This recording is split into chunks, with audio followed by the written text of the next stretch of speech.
आज मी बनवला आहे चना डाळचा हलवा।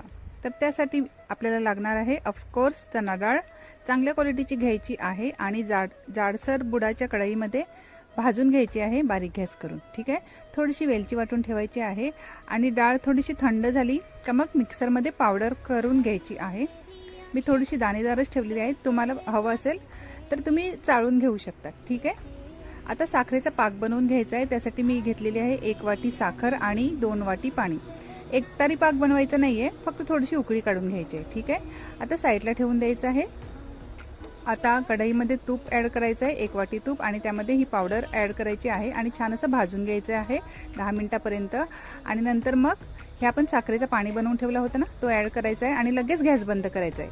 आणि याचा स्वादिष्ट एकदम मस्त यम्मी असा चना डाळचा हलवा तयार झालेला आहे। वरून वेलची आणि ड्रायफ्रुट्स ॲड करायचे आहेत। तुम्ही ट्राय करा। Bye bye.